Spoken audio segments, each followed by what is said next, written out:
This is Dr. Carlos Balam Cook Solis, and I am going to create a video for you today where I show you how to show and hide certain controls in Power Apps.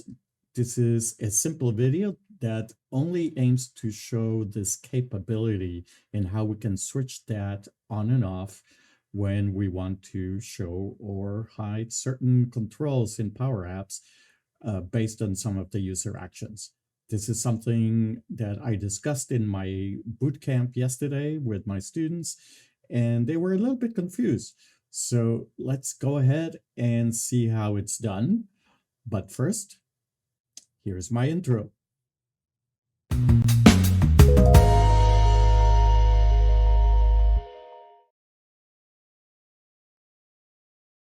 Okay, so we're going to get started. This is make.powerapps.com. And this is a place where we come and make Power Apps. For this example, I'm going to start with a blank app. I'm going to create a Canvas app, and I'm going to use tablet format just to make it easier to see things. So I'm going to call this my playground. So I really just come in here and play around with stuff. I'm not building anything production. I could have done this in fun mode, which would be this type of layout. But in this case, I want more room to play around. So I'm going to go ahead and click on create. And in the meantime, we're just going to switch over to the desktop.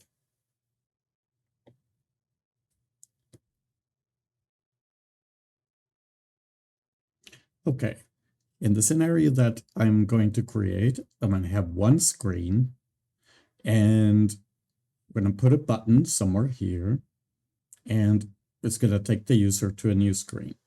When the user lands on that screen, there are going to be 3 buttons, and they're going to help us view or hide the content of the screen. So this is screen 1. I'm going to simply insert a button here. I'm going to call this button go to screen 2. Okay. And so we don't have screen 2 right now, so let's create that screen. I'm going to insert a new screen. Notice that I'm using the new toolbar. This should work with either modality of toolbars. Okay. All right. Now, when the user lands here, just for an exercise, we want a rectangle to be visible to them. So I'm going to put this rectangle here. And once they click on a button, so I'm going to insert the first button, we are going to hide this component. And when they click on another button, we're going to see it. Okay. I'm going to call this button hide it. And I'm going to call this button see it.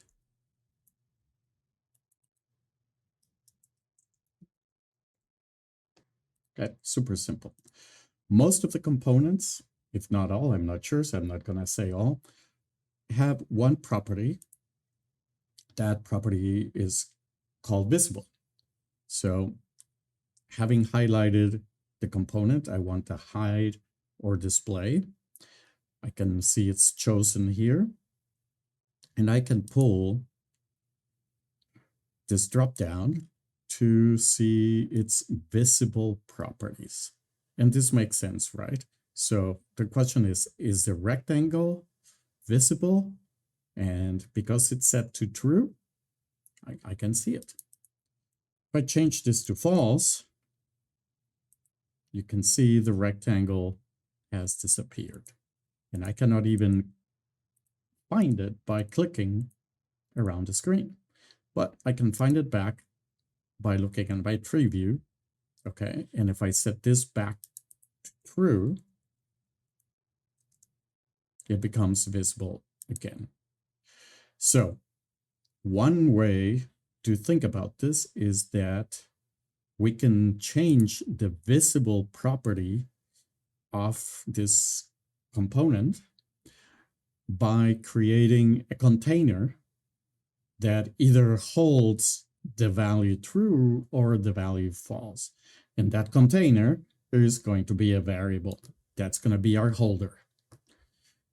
So how do you set the variable here? You can do it in multiple ways, but the way we're going to do it here is that when this screen, so a property for screens, is actually called unvisible, in other words, when that screen becomes visible to the user. So when visible, we want to set a variable, and since we haven't defined it yet, we're going to do it now. I call this my variables var underscore. Always start with that. And then I'm going to call that variable C component.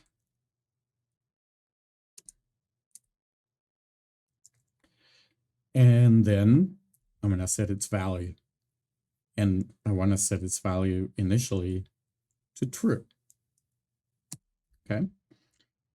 So now I'm going to assign that value to the visible property of the rectangle. So instead of saying true, I'm saying make its visibility equal to whatever is contained in the variable, whatever the variable holds. So what variable is that? That's the variable C component. Okay. Now, the variable is empty. Now, this is why I'm not seeing it. I'm going to go here to see it. And the OnSelect property for this button, in other words, when somebody clicks on that button, I'm going to set, hey, set the variable var C component to true.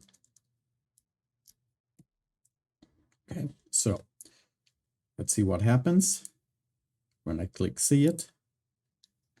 The variable changes to hold the value true, and therefore this becomes visible. If I want to hide it, I'm going to change this button to say set, and set the value of that variable to C component to false. Okay, so let's see what happens. Hide it.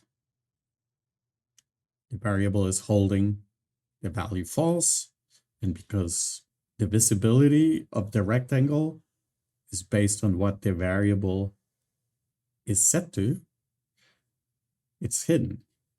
Now we're going to change the value of the variable to true, and the visibility of the rectangle we have said should be equals to that variable, which is true. So here it goes.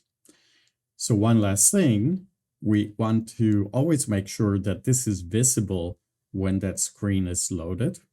So let's hide it here.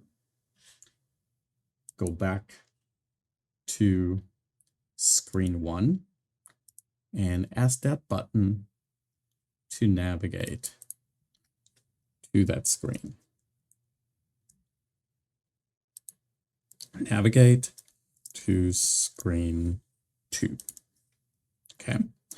Now remember that we have told the system that when this screen becomes visible, that variable should contain the value true. So no matter what state this was in when we last went to the screen, it's always going to be visible when we navigate to it. So let's take a look. Go here, go to screen 2. It's visible. We hide it. Let's go add another button. Gonna put it a little bit further below.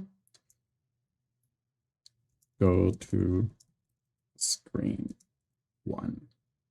And we're gonna set it to navigate to screen 1.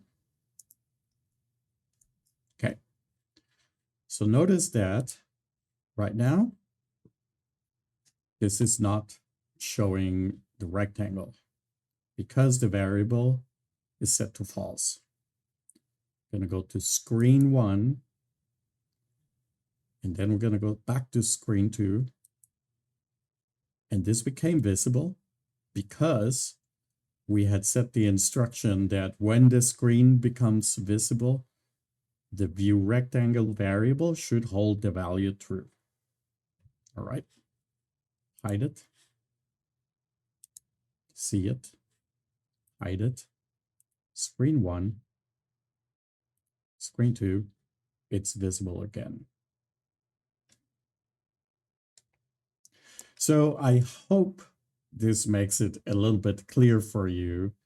I know it was confusing for some, but hopefully this gives you the sequence of events that helps you understand it. So if you have any questions, just let me know. If you like this recording, give me a thumbs up, subscribe someplace down there, and I hope to see you around in the near future.